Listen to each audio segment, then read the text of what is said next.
Good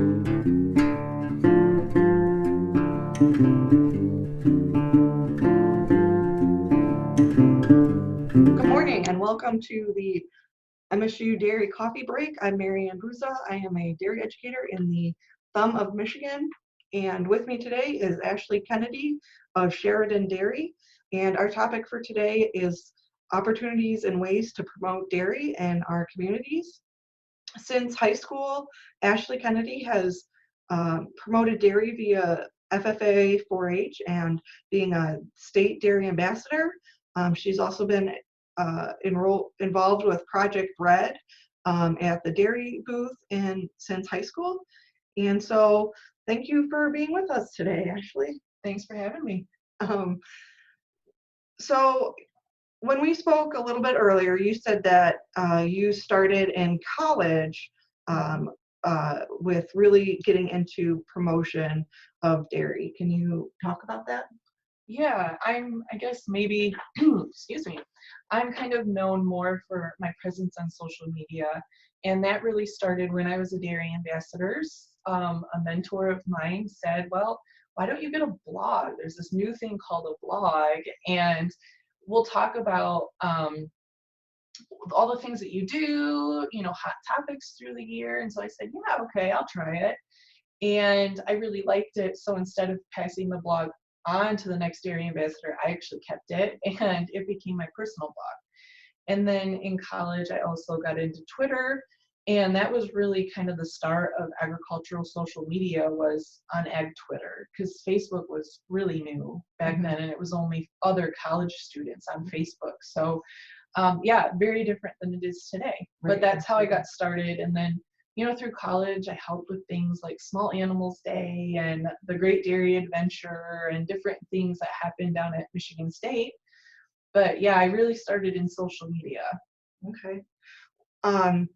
So what are you doing today to promote dairy? Yeah, so today I still have my blog. You can find me as Messy Kennedy. I'm messykennedy.com. But I focus more now on things like Instagram, my Facebook page, and I'm trying to get more into YouTube, but editing videos takes a long time. So I'm working up to that one slowly. So that's what I do more so now. And I still do some in-person in our county promotion events. But yeah, day to day, I'm generally on social media sharing things. Yeah.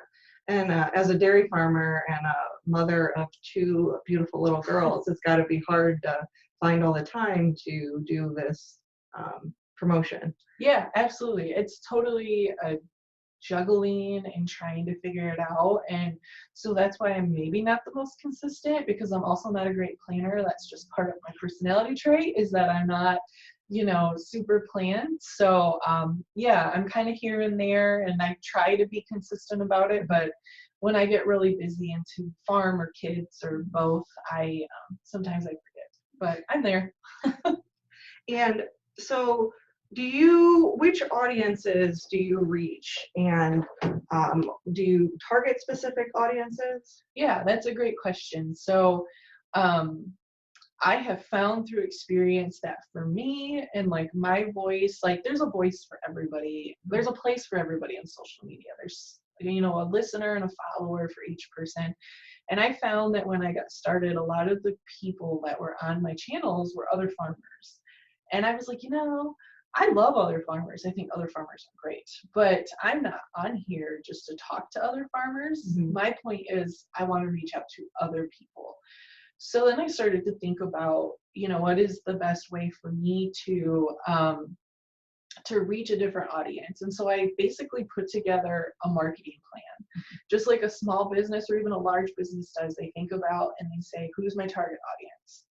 Well, I decided my target audience would be millennial moms. As a millennial, that first part is really relatable to me. Absolutely. And, I figured someday I would be a mom. And so here I am. I am a mom now. So I feel like I'm very relatable to that audience. But, that millennial mom, like Gen Z kind of a generation, that's who I've been aiming for. So as a farmer, if you come onto my social media, you might look at it and be like, well, this doesn't interest me.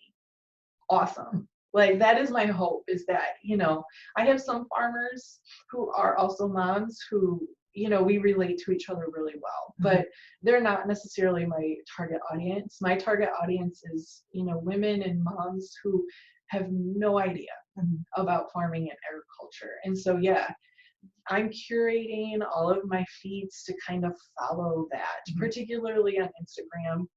You actually don't see a ton of egg stuff from me on my actual feed. I generally share a lot of other stuff. And there's a reason why, because that brings in people from all different walks of life, and they're there asking me questions and relating to my life. And then I'm like, hey, here's a cute cow. Okay. So what kind of topics do you cover? You said not just agriculture, but like, do you talk about like recipes or health and nutrition? I know you're a runner. Do you talk about running? Yeah, so kind of all of that. I used to do a lot more recipes, but honestly, like with 2 little kids and the farm, I don't cook as much as I used to, and I don't experiment as much as I used to. So not as much anymore, although I will share some of that stuff. But I share my journey in fitness. I am a runner, although I'm kind of injured now, so I'm doing more yoga and strength training. So, you'll see like my exercise and when I'm doing stuff and talking about that. Mental illness is something that I've really gotten in the last 18 months since my daughter has been born, our second daughter has been born. And then I also talk about, since my second daughter has been born, I've gotten into like the anti-diet. I've gotten into intuitive eating, which is a non-diet lifestyle. And so I also talk about that a lot. Okay. And which is great as an ice cream lover and, dairy lover. I'm all about no guilt. Yeah. So yeah, and those ag or mom topics have brought in some really unique people into my feed that I'm having conversations with and they're commenting on. So it's been a lot of fun to see like what my goal is and to see it actually happening and rolling. Okay. When you do speak about agriculture, what kind of topics do you tend to talk about? So I tend to do like really general stuff. I show like day-to-day things on the farm. I don't tend to get like really like into anything really deep unless someone asks me about it. If someone asks me about it, yeah, let's have that conversation. But in general, I try to keep it pretty simple because I think people care about where their food comes from, but a lot of the times I think they don't always want like the big heavy topics like, GMOs or, antibiotics in milk. Talk about that stuff a lot. I do. But it's not necessarily my goal and my aim. So you said that like you'll throw up a picture of a cute cow, like what kind of caption do you put? Like, oh, this calf was born this morning, mom and calf doing great kind of thing? Yeah, absolutely. I do a lot of that. Like today, we had our hoof trim earlier this morning on the farm. So I shared in my story, I shared a video of the hoof trimmer here.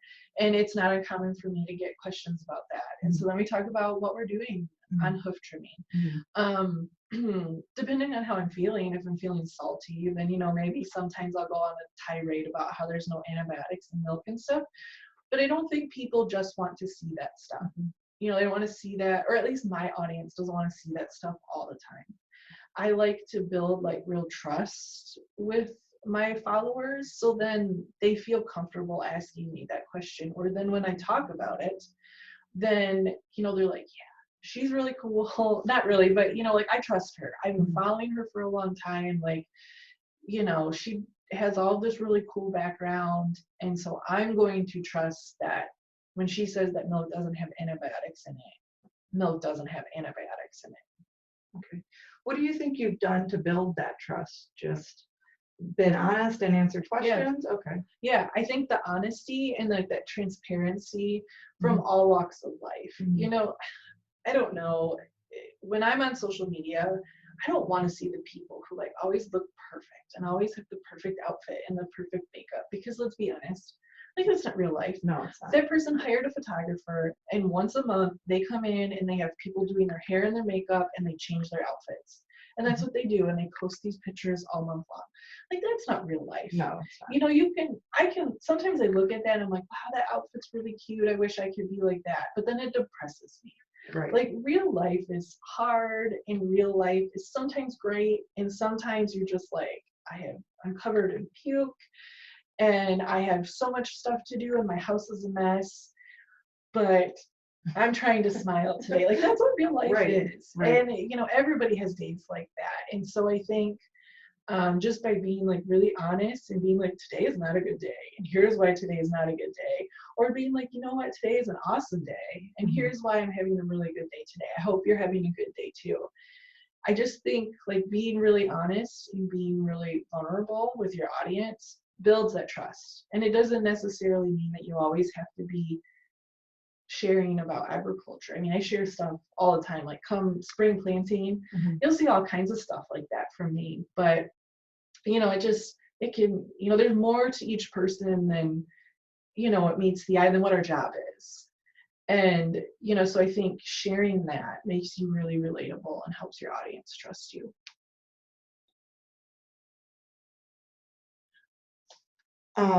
So what has been some of your favorite ways and opportunities to promote dairy, both locally and on social media? My favorite way to promote dairy on social media, I like sharing it with my running stuff because, chocolate milk is like the #1 refuel drink available. So I really love to share it with the fitness crowd.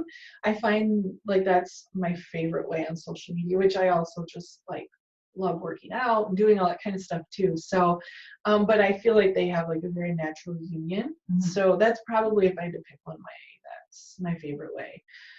In person, one of my favorite things that I've gotten to do is I've gotten to help with in our county. There's a countywide children's wellness fair. It's like put on by our health department, or it's like different health entities in our county.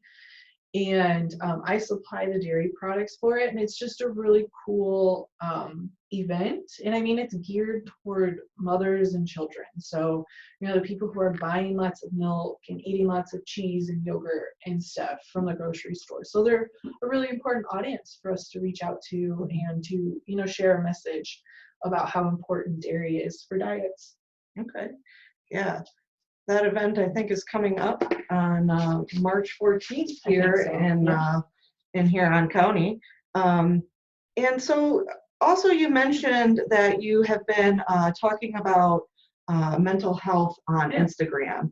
Yeah. Can you share a little bit about that and your journey and how you have put that on social media? Yeah. So 18 months ago-ish, a little less than that, but we had our second daughter, and I struggled with postpartum depression and anxiety. And then 3 weeks after that, our maid employee, who was like a member of the family, he left work and took his own life. And then while we were at his funeral, we were going to his funeral that day, I got the call that I had a cousin who died of an overdose. So we had like, it's a pretty rough. Yeah, in like a month, we had like a lot of really major like life changes, and any one of those things could have like caused anybody some problems. And so for the last 18-ish months, that's what I've been dealing with mentally. And, throw on to that, like the dairy industry hasn't been great for the last 5 years. Crops were 4 not years. good this Yeah, year. crops were not good this year. It's been a hard year. It's been a very hard, 4 or 5 years. For the dairy industry, absolutely. Yeah. And, any one of those things could cause issues. And then to have all that thrown on at once, it's taken me a really long time to mentally get through it and just to rifle through it and figure out, how to deal with it and how to move on. And so I didn't start right away, but probably, I don't know, this winter sometime, I started sharing about it. There's a hashtag called Mental Health Monday. And I don't always share on Mondays about it, but I try to, every few weeks share something about it. And that for myself has been really like liberating to just talk about it. Yeah. So that's been really helpful. But then I've also, been talking with a lot of people and really gotten into this conversation. And, so many people, even people outside of agriculture, have issues with mental health. This isn't Absolutely. unique to us. Yeah. This isn't, you know, an only agriculture thing. Mhm. And so that has also, I really just had some really unique, awesome conversations about people, which have then, you know, Mhm. just built these relationships and this trust between us. So, you know, so many things that us in agriculture might be like, oh no, I'm not going to share that. But that could be exactly what we need to really like reach consumers and the people in the store buying our products, is to be like real and transparent. Because and human. yeah, you know, like we can talk about how great we think agriculture is, but not everybody can relate to that. But to say, Absolutely. you know what, I've been fighting anxiety and depression, and it's been a really hard 18 months. Mhm. Let me tell you a little bit about it. Mhm. And somebody else, I've had so many moms be like, yeah, I really struggle with postpartum anxiety and depression. So glad that you're talking about it. It's such an important topic. Yeah, and sometimes just that start of the conversation then turns into, well, hey, I've always wondered this about milk or about GMOs or, you know, about Right. whatever, you know, insert whatever Yeah. topic it is. Can you tell me more about it? Or maybe can you share with me like a resource that you really like Mhm. that I can read? That's a great way to earn that trust Yeah. and build those relationships and promote Yes. agriculture and the dairy industry just by making yourself relatable. And you know, someone like I've struggled with depression since I was in college, so it's kind of always been something that's near and dear to my heart. Yeah. And I think with mental health, a lot of times people feel so alone. Yeah. And especially in agriculture, there feels always like there's a little bit of a stigma. People are afraid to be open and honest about their mental health, especially now in the price climate that is in our dairy industry. I think it's very awesome and brave that you have been sharing those things on Instagram, and I'm so glad that it's led to some really a lot of trust and some great conversations. So I think it's important for farmers to know and for everyone to know that, you know, mental health is a real thing that is in every community and every career, and it's Absolutely. everybody, you know, has it and is working with it. Absolutely. Yeah. So my next question for you is, what has been the most like enlightening experience you've had, or like light bulb moment when talking to one of your millennial moms? Yeah, so I just had a couple that were really enlightening to me. And, you know, I mean, I talk about mental health, but there were still things that I was like, oh, this is kind of like taboo in agriculture. And so I've kind of kept things under wraps, like my political beliefs, which are not the traditional ones in agriculture. And so, you know, I've been kind of scared to talk about it. And then one of my friends actually kind of pushed me, and it has started some phenomenal conversations. So I really am like, it just turned that light bulb on where I was like, there's literally someone for everyone. You can sit here and think, like, this is crazy. I'm not going to share this because I'm just going to be ridiculed in agriculture, but it makes you so relatable to other people. So yeah, I shared something political that I was like, oh my gosh, I should not be sharing this. And this gentleman from New York City actually was like, I had no idea that there were people that had those beliefs in agriculture. Like, that's really cool. And then it turned into a whole conversation about dairy farming and agriculture and, you know, what are the struggles that we're going through? How can someone like him help? That's awesome. You know, and it's just like, yes, there's someone for everyone. You know, there's an audience for everyone. And so I just think, like, don't ever be afraid to share those things that you think might be kind of crazy, because it might not sound crazy to some other person, and it just might open that door. And I mean, him and I talk a lot, and there was another woman who I think was from LA that she had some questions about dairy, and this friend tagged me in it. He said, hey, this is my friend Ashley, like, you should ask her. And so then her and I were having these awesome conversations, like, about, and she wondered, why do we take calves away from cows? And I was like, great question. Let me explain to you why we take calves away from cows. And I explained it, and she was like, this is really awesome. She's like, I'm so glad that you explained that to me. It totally makes sense. And then we kept having this conversation. And I mean, this is someone that I never would have talked to before. Right. And these are the kind of people then when one of their other friends has a question, they say, hey, you need to talk to this girl. Like, this is my friend. Yeah. This is my friend Ashley. Yeah. And, she helped explain things to me, like, maybe she can help clear things up for you. That's awesome. And, it just starts with 1 or 2 people, and it can grow, and it can grow quickly. So I just think, like, don't ever, think anything's too crazy. I mean, there are probably some things that are a little too crazy, but, like, to an extent, like, don't be afraid to just really put yourself out there. Yeah. Absolutely. Even if it makes you a little different in agriculture, that could be a huge asset. Absolutely. And you'll definitely be more relatable to someone you may ever never meet or would have never talked to in New York City or California or wherever. That's really awesome. So I think my last question is going to be, if you had like 2 pieces of advice for someone who wants to start promoting in their area, what would they be? I would say start small. If you're anything like me, like, I'm a big ideas, big picture kind of a person, and I can kind of get carried away. So I always think, like, start small. Get your feet wet in something that that you can complete.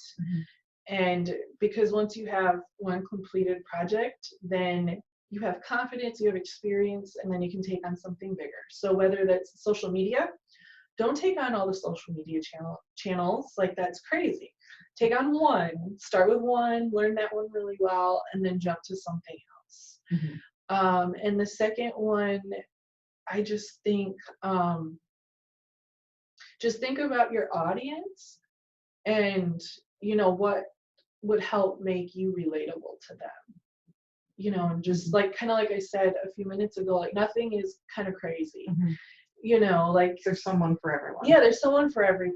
Like, I love Star Wars and all kinds of nerdy things.